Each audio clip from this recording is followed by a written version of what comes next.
17차 최고위원회 회의를 속개합니다.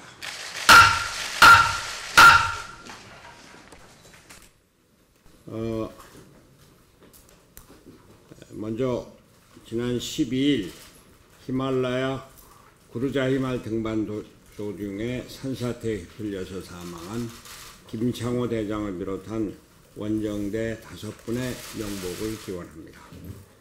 어제 구조대원과 현지인의 노력으로 시신이 모두 수습되었다고 합니다. 고인들이 조국으로 무사 귀환할 수 있도록 관계 당국이 만전을 기해 주시기 바랍니다. 국정감사가 오늘로 4일째를 맞이하였습니다. 지난 3일 동안 민주당과 한국당의 정쟁으로 인해 일부 상임위가 파행 사태를 겪는 등 어려운 상황에도 불구하고 우리 바른미래당 소속 의원님들의 민생과 경제를 지키기 위한 활약이 날로 돋보이고 있습니다. 지난 3일차 국감에서 국방위 김중로 의원은 세종청사 내 국무총리실 위기관리 종합상황실이 창고 연습실로 사용되고 있음을 지적하면서 정부 세종청사의 전시 테러 대비 계획이 무용지물임을 고발하셨습니다. 우리 유희동 의원님은 정무위원회에서 파행 사태에 있는 국감이 제대로 운영되도록 적극적인 노력을 해주셨습니다. 이태규 의원은 금감원의 비위 행위 및 도덕적 해이 문제를 제기해 주셨습니다. 지상욱 의원은 중국 에너지 기업의 부실 채권 문제를 제기해 주셨습니다. 특히 과방위 신용현 의원은 입욕제, 파우더, 항균제 등의 생활용품에서 방사성 물질이 검출되었으나 단순 과태료 부과로 마무리된 사안을 고발하여 결국 강정민 원자력 안전위원장이 잘못을 시인하는 성과를 이끌어내셨습니다. 최근 라돈 침대 사태로 인해 방사성 물질에 대한 국민 불안이 가중된 상황에서 민생 안전을 지키기 위한 신용현 의원의 노력에 박수를 보냅니다. 국정감사 1일 우수 의원으로 선정되신 신용현 의원님 축하를 드리고 한 말씀 부탁드리겠습니다. 네, 과방위 신용현 의원입니다. 국정감사 3일차 우수 의원으로 선정해 주셔서 감사합니다. 라돈 침대 사태 이후 국민의 생활 방사선 안전 실태에 대해 조사를 해보니 여러 문제점이 발견되었습니다. 총리실까지 나섰음에도 불구하고 문제가 된 라돈 침대 수거조차도 아직 처리가 완료되지 않았지만 침대 외에 여러 생활용품에서도 문제점이 발견됐습니다. 국제기구에서 피부 밀착 제품에는 첨가를 강력하게 금한 천연 방사성 물질들을 화장품, 입욕제, 장신구 등 생활 제품에 사용할 수 있도록 허가를 했고 또 유통되는 제품에 대해서 샘플링 조사를 통해 과태료만 부과를 했지 소비자 보호를 위한 어떤 조치도 하지 않은 채 방치한 정부의 무능을 지적했었습니다. 또한 국제 기준을 초과하는 지하철역의 방사선 문제, 항공승무원의 우주 방사선 픽폭 문제 등에 대한 문제를 제기하고 생활 방사선 문제의 종합적인 해결을 위한 범정부 대책 마련을 촉구했습니다.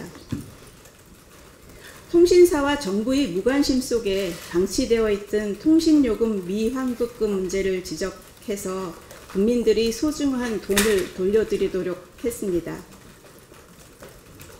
이에 따라 스마트 초이스 같은 통신요금 환급 조회 창구는 3일 이상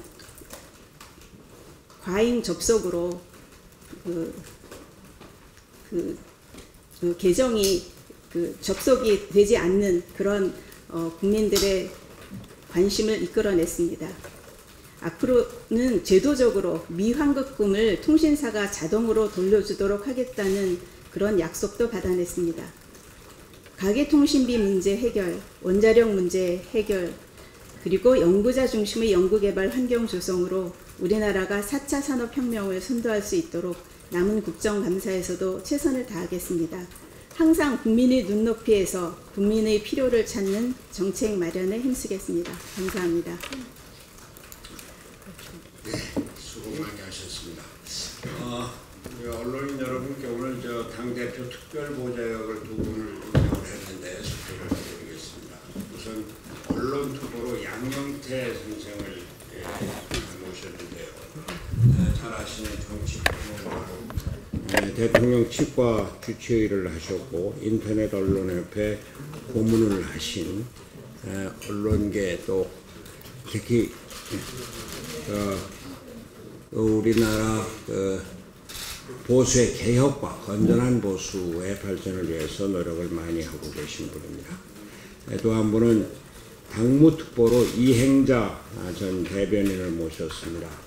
아시다시피 관악구청장 후보로 우리 당에서 가장 높은 지지율을 얻으셨고 당 대변인을 지내신 분으로 우리가 지금 지역위원장이 없고 또 원외 지역위원장 출신 여러분들이 당에 대한 여러 가지 건의사항도 있고 해서 이러한 의견들을 모으고 당의 원활한 발전을 위해서 당무특보로 모셨습니다. 우리 양영태 선생님 한 말씀 잠깐 주시죠. 갑자기 후보가 돼서 참 어리둥절하긴 하지만 바른미래당이 지향하는 소위 정치적 목표 또 지향점을 향해서 최선을 다하겠습니다. 무엇보다 자유시장 경제와 또 중도 보수 개혁 세력의 어떤 지향점 이런 부분들을 갖다가 또 지도부와의 심득을 하여 가지고 최선을 다해서 일을 하도록 하겠습니다. 이상입니다. 이행자. 예, 안녕하세요. 이행자입니다. 당대표님과 또 당을 위해서 일할 수 있는 기회 주셔서 감사드리고요. 고국 애민하는 마음으로 열심히 하도록 하겠습니다. 감사합니다. 수고 많이 해주십시오. 제가 한 말씀만 드리겠습니다. 지난 12일 통계청이 9월 고용동향을 발표했습니다. 지난 7월에 5,000명, 8월에 3,000명을 기록하면서 이번 달에 마이너스까지 예상됐던 취업자 증가 폭이 45,000명으로 조사가 됐습니다. 결과에 대해서 청와대는 걱정했던 것보다는 다소 나은 결과라고 했고 여당은 최악은 면했다고 자평을 했습니다. 그런데 취업자 증가가 조금 늘었다고 해서 안심할 일은 전혀 아닙니다. 취업자 증가의 내용이 불분명한 것입니다. 청와대 일자리 수석이 정부 각 부처에 단기 일자리를 만들라고 지시했고 기재부는 공기업, 준정부기업, 기타 공공기관 등 모두 360곳에 BH 단기 일자리 관련 추가공지 공문을 발송했습니다. 이렇게 모아진 일자리가 10,000개가 넘는데 그 내용은 고속도로 풀뽑기, 철도역에서 짐 들어주기 이런 일로 취업기간도 2주에서 최장 3개월밖에 안 되는 단기 알바 수준이었다는 것입니다.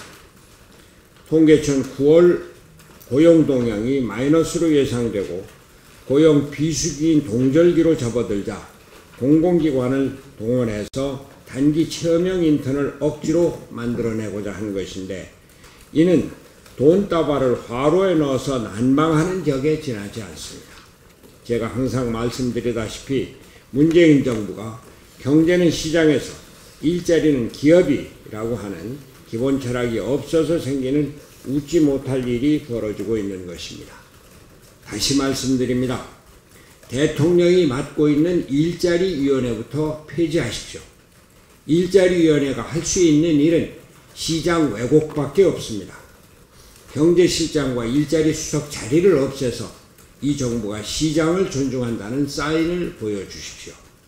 대통령의 철학과 정책의 변화를 보여주기 위해서라도 소신이 없는 경제부총리를 교체하여 실용적인 시장주의자를 임명하고 그에게 경제 운영을 맡기십시오. 경제부총리가 시장과 기업을 존중하고 청와대의 이념적인 정책으로부터 자유롭게 경제를 주관할 때 기업이 투자하기 시작할 것이고 경제가 불리기 시작할 것입니다.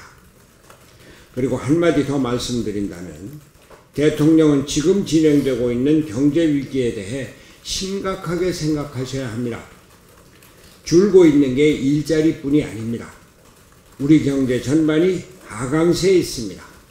우리 경제를 주도해온 반도체도 경기 전망이 불확실하고 경제 성장률 전망이 전방적으로 하락세에 있는데 미래 성장 동력이 보이지 않습니다. 국제 경제도 내년에 하락세로 들어설 거라고 합니다. 한반도 평화의 흐름 속에 남북 관계가 좋아져도 곧바로 경제가 좋아지지는 않을 것입니다. 평화가 경제다라는 말은 맞습니다. 그러나 당장의 남북 평화가 우리에게 곧바로 경제적 풍요를 가져다 주리라고 국민에게 착시 효과를 주는 것은 잘못입니다. 평화냐 경제냐 하고 욱박지르는 자유한국당의 수구냉전적 시각도 잘못입니다. 우리 바른미래당은 경제가 살아야 평화도 담보할 수 있다는 입장입니다. 국민은 항상 경제가 첫째입니다. 국빈 방문 등의 화려한 국제외교 속에 멍들어가는 국내 경제, 특히 서민들의 고통에 더욱더 귀 기울이고 이를 치유하기 위해 노력하셔야 합니다. 네, 원내대표입니다. 네, 이번 국정감사는 문재인 정부의 실질적인 첫 국정감사이기 때문에 현 정부의 실정을 제대로 파헤치고 바로잡는 국정감사가 돼야 합니다. 하지만 정부의 불통과 무능에 더해서 여당인 민주당과 자유한국당의 무책임한 태도 속에 국감이 파행으로 얼룩지고 있습니다. 양당은 법사위나 정무위를 포함해서 상당수 상임위에서 국감과는 동떨어진 불필요한 정략적 공방으로 정상적인 국감 진행을 방해하고 있습니다. 깊은 유감을 표합니다. 바른미래당은 양당의 감사 파행에 맞서서 국감의 정상적 진행을 촉구했고 경제 국감으로 이끌어 가고 있습니다. 바른미래당 의원님들의 의연함과 활약에 감사드립니다. 바른미래당은 구태의 모습을 버리지 못하는 양당과 달리 문재인 정부의 정책 등을 바로잡는 국감이 될 수 있도록 끝까지 최선을 다하겠습니다. 아울러 양당은 행정부 견제라는 헌법이 부여한 권한을 방기하지 말고 우리 경제와 민생의 현 주소를 제대로 점검해서 국정이 올바른 길로 나아갈 수 있도록 국감에 최선을 다해서 임해주기 바랍니다. 대표님께서 통계청 고용 동향과 일자리 문제에 대해서 말씀을 하셨는데요. 저는 어쨌든지 지금 청와대가 정부의 지시까지 해서 공공부문을 총동원해서 2개월에서 1년짜리 단기 일자리 3만 개를 지금 급조하는 상황입니다. 이런 단기 일자리를 독려한 기간을 고려한다면 9월과 10월 고용 동향 지표에도 영향을 미칠 수도 있었다고 저는 생각합니다. 악화되는 고용 상황을 단기 일자리로 메꾸겠다는, 또 단기 일자리가 끝나면 다시 혈세 투입을 반복할 가능성이 높은 현재 정부의 정책에 대해서 깊은 우려를 표합니다. 특히 어제 대한상공회의소가 발표한 4분기 제조업체 경기 전망지수가 3분기보다 무려 12포인트가 떨어진 75까지 떨어졌습니다. 청와대와 정부 여당이 경제와 일자리에서 뚜렷한 해법을 내지 못하는 상황에서 기업들이 향후 경기에 대해서 대단히 부정적인 입장을 가지고 있다는 점에 대해서 큰 우려를 갖고 있습니다. 고용 통계가 안 좋고 기업이 불안해한다면 그 본질을 살펴서 해법을 내놔야 합니다. 경제정책의 근본적인 문제를 좀 더 차근해서 살펴주는 청와대와 정부 여당이 되기를 촉구합니다. 이상입니다. 저도 간단히 제가 지금 알겠습니다. 우리가 그 히말라야 등반했다가 안타깝게 희생당한 김창호 대장 포함한 그 5분, 제가 인터넷을 보다 보니까 이분들의 죽음에 대해서 의미 없고 무모한 죽음이었다는 이런 평가절하한 글들이 많이 보이더라고요. 그래서 이건 아니다.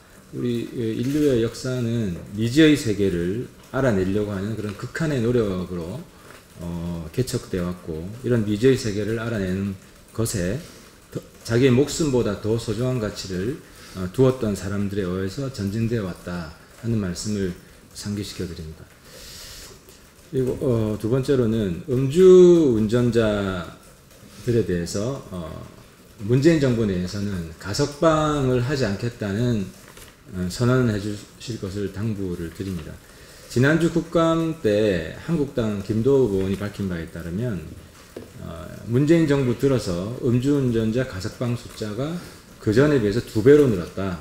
2016년에 282명, 2017년에 482명, 그리고 2018년에는 올 8월 기준으로 481명 해서 음주운전 가석방 숫자가 문재인 정부 들어 해를 넘길수록 더 증가하고 있는데요. 이 추세는 얼마 전 그 윤창호 군 교통사고 이후에 문재인 대통령이 음주운전 근절해야 된다는 의지와 정면에서 대립을 한다. 그래서 청와대가 말로만 음주운전 근절이 아니라 행동으로 보여줬으면 좋겠고요. 또 지난주에 우리 김관영 원내대표께서도 음주운전자에 대해서는 공직에서 추방해야 된다 하는 것도 아울러 결단을 해주시기를 촉구를 합니다. 마지막으로 남북관계 주요 일정들에 대해서 연내 성사라는 조건을 해제해야 된다는 말씀을 드리겠습니다. 그 현재 남북관계가 전반적으로는 좋아지고 있지만 그 과정에서 한미 갈등이 연이어서 분출되고 있습니다. 그 주요 원인은 한국 정부가 너무 서두르기 때문인데요. 그 대표적인 사례가 연내에 뭘 다 하겠다고 하는 겁니다. 예를 들어서 연내에 철도도로 착공식을 북미 정상회담 그리고 종전선언이 채택되기 전에 강행을 하게 되면 또 미국 내에서 그리고 한국 보수층에서 이 제재를 일방적으로 해제하려고 한다는 신호로 읽혀서 또 다른 갈등이 초래될 수 있을 겁니다. 그뿐만 아니라 김정은 서울 답방 그리고 연내 국회회담 같은 경우도 북미 정상회담 전에 추진이 되면 이 남쪽이 너무 무리하게 서둘러서 추진한다는 그런 비판을 받을 수 있습니다. 때문에 이번 기회에 김정은 답방이나 국회회담 경우도 북미 정상회담 이후로 하겠다는 것을 명확히 좀 해주시고 우리 국회도 국회회담 추진 일정을 그렇게 서둘지 않았으면 좋겠습니다. 제가 이 말씀을 굳이 드리는 이유는 어제 그 미국 볼튼이 북미 정상회담 일정에 대해서 2개월 이내에 in a couple of months 하는데 이게 딱 2개월이 아니고 한 어감상으로는 2-3개월 후에 이런 뜻입니다. 우리 이준석 맞죠? in이라는 게 이내라는 뜻이 아니에요. 이게 다 오역인데 사실상 후에라는 뜻입니다. 그래서 2-3개월 후라고 했으면 물론 저도 북미 정상회담이 연내에 성사되었으면 하고 간절히 바라는 사람이지만 그 실제로 그게 안 될 가능성이 지금 꽤 높아졌기 때문에 아무튼 그 남북관계 주요 일정도 그렇게 연내로 못 박지 않았으면 좋겠다는 말씀 드리고 특히 기자분들 영어 in a couple of months가 2개월 이내가 아니다. 이게 한 2-3개월 후라는 뜻이라는 거 좀 상기시켜 드립니다.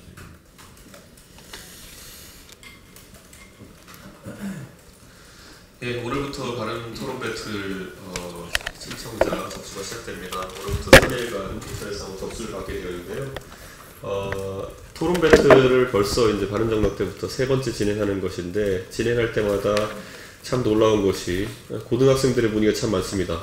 그 정도로 젊은 층에서 정치에 접근하는 그런 시각 자체가 많이 적극적으로 변하고 있다는 것을 느끼게 되고요. 그와 더불어 또 하나 아쉬움을 느끼는 것이 지난 저희가 지방선거와 연계된 토론 배틀을 진행했을 때도 정치권이 그 20대 초반에 젊은 인재들을 받아들일 준비가 되어 있느냐에 대해서 항상 안타까운 점이 있습니다. 그래서 매번 피선거권 연령 인하에 관한 부분이 선거를 앞두고 당리 당략에 따라서 논의되는 그런 구조를 탈피해서 바른미래당 앞으로 적극적으로 피선거권 연령이 선거권 연령과 비슷한 수준으로 인하되어서 앞으로 지방의회나 국회에서 젊은 층을 대표할 수 있는 진정한 젊은 인재들이 나올 수 있도록 지원해야 할 것입니다.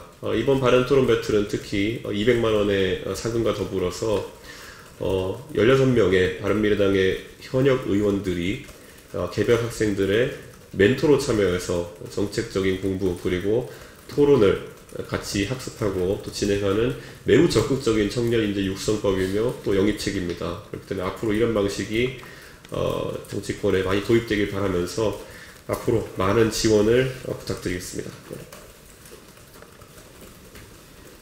네, 주말에 제가 우연히 TV를 보셨고 성민이 사건을 보게 됐는데요. 11년 전에 42살 성민이가 24시간 어린이집에서 온몸에 피멍이 들고 장파열로 사망한 사건을 재조명한 겁니다. 원장은 1년 6개월형을 받았습니다. 재조사 요청이 지금 국민청원이 41만 명을 넘고 있는데요. 이번 국감에서도 민주당 박용진 의원이 민간 유치원 비리 내용을 공개했습니다. 그 내용도 놀라울 뿐입니다. 어린이집도 별반 다를 게 없다는 지적입니다. 정부 부패 척결 추진단이 유치원과 어린이집 95곳을 대상으로 점검을 실시한 결과 91곳에서 609건의 위반 사항이 적발되었다고 합니다. 한마디로 믿을 수 없는 곳이 많아서 아이 맡기기가 겁납니다. 젊은 부부도 이런 영유아 보육 체계에서 아이를 낳고 싶겠습니까? 민간 유치원은 교육부 소관입니다. 민간 어린이집은 복지부 소관입니다. 복지부도 민간 어린이집에 관한 감사 결과를 공개해야 합니다. 그리고 일원화된 영유아 보육 체계가 만들어져야 합니다. 민간 어린이집, 민간 유치원 모두 투명한 회계 시스템을 제공해야 합니다. 어린이집이나 유치원 운영, 아이 학대 등에 대해서 누구나 제보할 수 있는 채널이 만들어져야 할 것입니다. 지금 유아수당을 90%, 성남 같은 데는 100% 모두 다 월 10만 원을 주고 있습니다. 이 국민들과 의견 조정 과정을 거쳐서 유아수당을 폐지하거나 아니면 하위 계층만 지급을 하고 그 예산으로 민간 어린이집과 민간 유치원을 공공 또는 국공립화하는 데 사용하도록 하십시오. 어린이집이나 유치원에 아이를 안심하고 맡길 수 있는 사회가 돼야 출산율도 높아질 수 있습니다. 이상입니다. 네, 통계청에 따르면 3분기 청년 실업률은 9.4%입니다. 3분기 실업률은 1999년 외환위기 시절 10.4% 이후 가장 높은 수준입니다. 또 3분기 고용률은 61.1%로 1년 전 같은 기간보다 0.3% 하락했습니다. 2010년 1분기 이후 가장 큰 하락세입니다. 정부는 행정안전부, 고용노동부 등이 참석한 가운데 이런 고용 재난에 대응하기 위해서 청년들의 수요를 감안해 공공기관들로부터 하반기 중 추가 채용 계획을 조사한 결과 전체 공공기관에서 올해 안에 5,000명 내외의 체험형 인턴을 채용할 계획이라고 밝혔습니다. 그러나 정부의 대책은 통계 지표를 위한 통계 분식일 뿐 일자리 대책이 아닙니다. 일자리 체험은 일자리가 아닙니다. 청년들은 삶을 살아가는 것이지 삶을 체험하고 있는 것이 아닙니다. 그래서 청년들에게 필요한 것은 일자리이지 일자리 체험이 아닙니다. 정부는 국민을 상대로 국정 운영 체험을 하지 마시고 책임 있게 국정 운영을 하시길 바랍니다. 그리고 정부의 국정 운영에 체험의 부작용이 곳곳에서 나타나고 있습니다. 바른미래당 김삼하 의원이 청년 지원과 관련해서 필요한 서류를 대필해주는 정부 지원 브로커가 난립하고 있는 상황을 국정감사를 통해서 고발했습니다. 그리고 지금 언론에서 문제가 되고 있듯이 사립유치원에서 볼 수 있듯이 정부 지원금의 부정 사용이 문제되고 있습니다. 이러한 정부 지원의 브로커와 부정 사용 그리고 불법 수급 등을 정부가 관리 감독할 수 있는 개선 방안을 마련하지 않는다면 이에 대해서 예산 심의에서 반영을 할 것임을 말씀드립니다.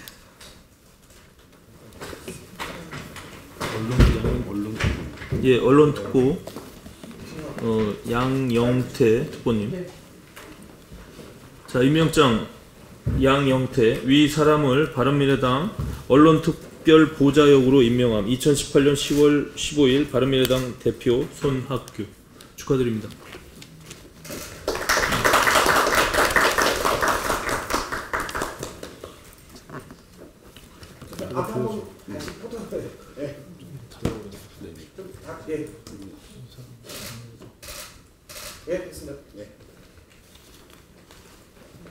예, 다음 이행자 당무특보입니다.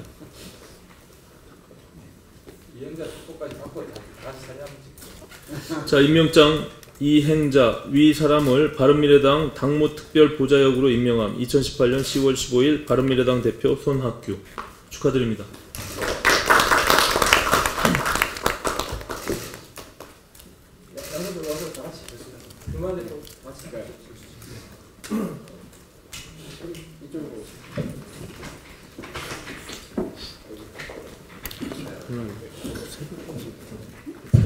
최고위원들은